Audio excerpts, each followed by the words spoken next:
em meias verdades que são difundidas pela direita e que acabam assustando a população brasileira. E a gente chamou para nos ajudar aqui nessa reta final da semana um filósofo, ele é escritor, professor, e que vem fazendo análises, né, muito boas relacionadas à esquerda, à direita, à política brasileira e o impacto disso na sociedade. É o Vladimir Safatli, que já está conosco. Olá, professor. Bom tê-lo aqui conosco mais uma vez. Bom dia. Bom dia, Fabiola. Bom dia, Josias, Thales. É um prazer estar aqui com vocês.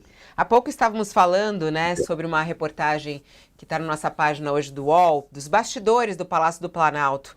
E chamou muita atenção as frases que foram ouvidas pelo nosso repórter Lucas Borges. Uma sensação de desânimo, né? A sensação de terra arrasada. A gente ouviu a própria Érica Hilton, deputada, dizendo gosto amargo. É para tanto o que aconteceu? Como é que o senhor analisa esse episódio todo envolvendo as mentiras dos PIX, a fiscalização e o estrago causado pela extrema-direita nas redes sociais, professor?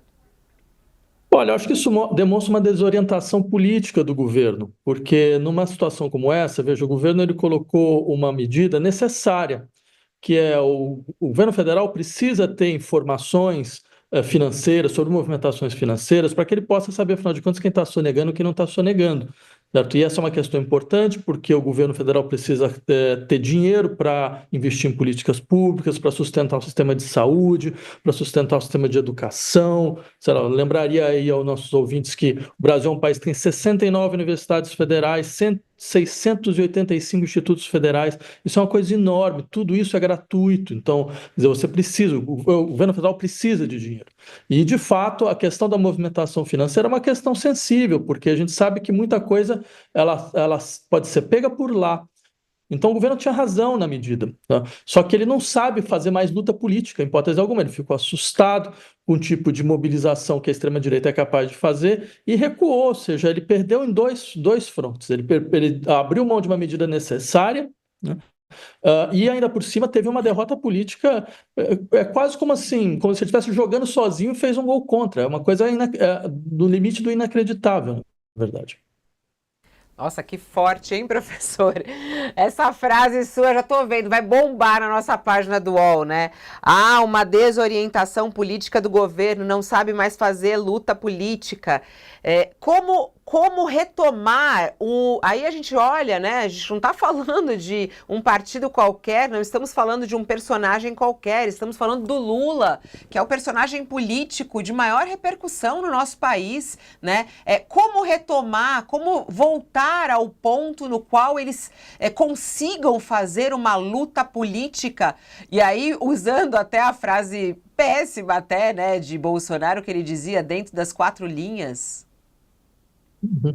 Então, Fabíola, eu volto a insistir. Eu acho triste porque a medida era uma medida necessária. O governo tem toda a razão em tentar ter mais informações sobre as movimentações financeiras dos brasileiros. Eu lembro, por exemplo, foi um momento muito triste da política brasileira, como a gente abriu mão da CPMF, que era um dos impostos mais justos que a gente conheceu, porque era imposto em cima das pessoas que têm maiores movimentações, e isso permitia ao governo ter mais informações sobre, afinal de contas, quem está sonegando e quem não está sonegando. E não é o sujeito que tem uma pequena venda, não é um cara que tem um carrinho de pipoca que é o problema. O problema são grandes sonegadores, que quanto mais informações você tiver a esse respeito das suas movimentações financeiras, melhor. Então, acho que quando a gente fala o governo não consegue fazer luta política, porque ele tem que entender duas coisas. Acho que a primeira é a questão da circulação de informações, do que a gente chama de fake news, isso está aqui para ficar. Isso vai ser, é um elemento constituinte hoje do embate político. Entre outras coisas, que a gente fez a coisa absolutamente inacreditável de transformar boa parte do embate político em embate em redes sociais.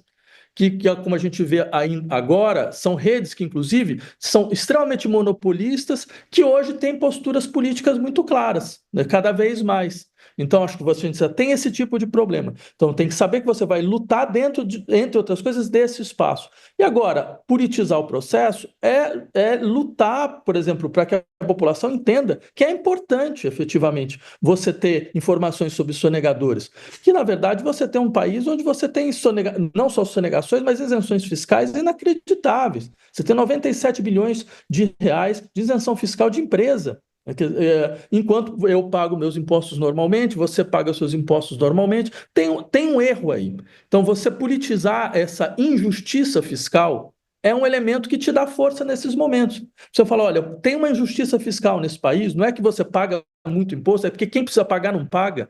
E quem não precisa acaba pagando, certo? Então, isso daria mais força para o governo nesses momentos e faria com que ele não ficasse tão assustado com reações, porque deve ter sido isso que aconteceu. Ele deve ter ficado assustado com as reações em redes sociais, quer dizer, teve algum consultor de comunicação que deu uma ideia mais ou menos atrapalhada e o resultado foi mais ou menos esse. Agora, professor, como o senhor realçou, esse ambiente digital de mentira e desinformação veio para ficar, né? Estamos convivendo com isso e isso não vai sumir, não é? É um dado da realidade. Ao jogar a toalha, recuando de uma decisão correta da Receita Federal diante da mentira, da desinformação que foi propagada nas redes sociais, o governo mostrou uma certa propensão para se tornar uma espécie de refém desse meio digital, das redes sociais, né?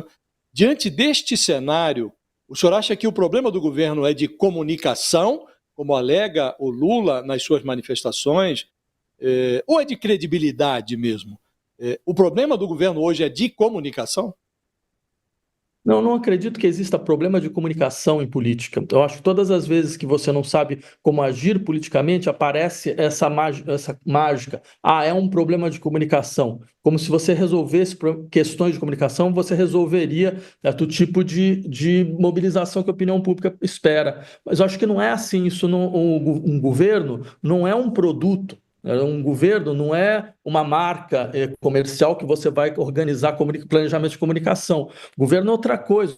O governo é um processo contínuo, constante, cotidiano, certo? De politização das bases, politização de grupos, certo? De esclarecimento político, de mobilização política, de luta política. Quer dizer, não existe política sem luta.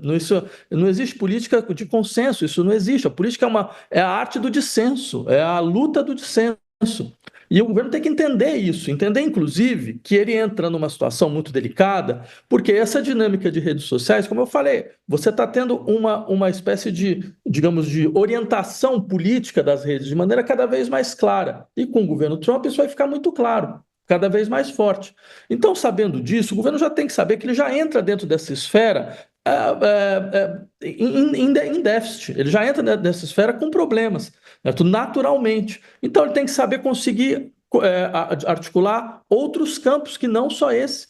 Ele não tem, podia ter usado articulação com os sindicatos, falar com os próprios trabalhadores de outras formas, mobilizar, mostrar quais são os sistemas de interesse por trás dessas lutas, mas ele não tem mais essas bases políticas. Por isso que ele fica completamente refém do bem-querer das redes sociais, que é completamente volátil. Um dia você fala uma coisa, você tem 10 milhões de likes, outro dia você fala uma coisa completamente contraditória ao que você tinha dito, e você vai ter os mesmos 10 milhões. Você tem uma volubilidade das redes sociais, e não é possível que o governo comece a orientar a partir disso. O senhor está falando aí sobre essa situação de que não existe política sem luta, né? Mas as lutas não mudaram, professor, com a chegada das redes sociais? Porque, por exemplo, né, a gente analisando em relação a esse vídeo do Nicolas Ferreiro, nem sei se o senhor conseguiu assistir o vídeo na íntegra. Não, eu pedi demais. Não teve estômago para seguir adiante. Muita gente analisa que, do ponto de vista, claro, ele fez ali algumas mentiras, ele faz um terrorismo, mas ele é muito efetivo dentro dessa luta e dessa briga política que o senhor fala, né? Olhando agora, por que a esquerda vem perdendo tantas lutas? E por que a direita vem ganhando tanto essas lutas, né? Aonde está o erro principal nesse sentido? Eu acho que o erro principal é não entender que não é possível mais conquistar consenso. O problema é esse. A esquerda acha que se ela explicar direito, você vai conseguir mobilizar a população ao seu lado. Bem, a extrema-direita ela já entende uma coisa. Existe um dissenso fundamental, Certo? A luta ela é uma luta contínua. Eu vou mobilizar minhas tropas a todo momento, certo? E eu vou politizar, inclusive, minhas tropas. Esse é um problema, porque eles politizam, porque é um pouco aquela coisa, não, imposto é ruim, quanto menos imposto, melhor, certo? O Estado, ele pega o seu dinheiro, ele usa mal o seu dinheiro e coisas dessa natureza, certo? O que que você faz?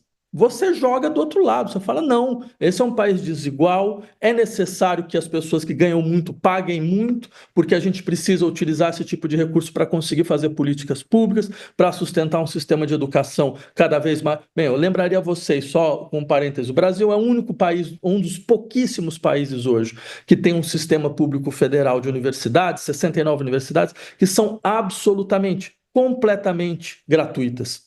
Eu já dei aula em vários lugares, eu não conheço mais nenhum lugar onde isso aconteça, a não ser alguns casos, Uruguai, alguma coisa assim. De resto, quer dizer, o Brasil é praticamente o único que tem esse modelo tão grande, e é um modelo que beneficia classes médias baixas, é um modelo que agora beneficia classes baixas, é um modelo importante. Então, se a gente precisa de dinheiro para isso, a gente precisa politizar e fazer com que as pessoas entendam isso, que quando a gente fala em aumentar fiscalização de sonegação, não sou eu que vou ser pego, não é você que vai ser pego, são os grandes sonegadores, são só essas pessoas que utilizam seus interesses privados como se fossem interesses da nação, que se servem desses interlocutores da extrema-direita, como o senhor deputado Nicolas, para falar de interesses da população, mas está querendo defender interesses de um grupo muito específico que faz passar os seus interesses de classe por interesses gerais. Esse é que é o problema. Agora, olhando até por esse discurso da direita, professor, hoje a reportagem mais lida da nossa página neste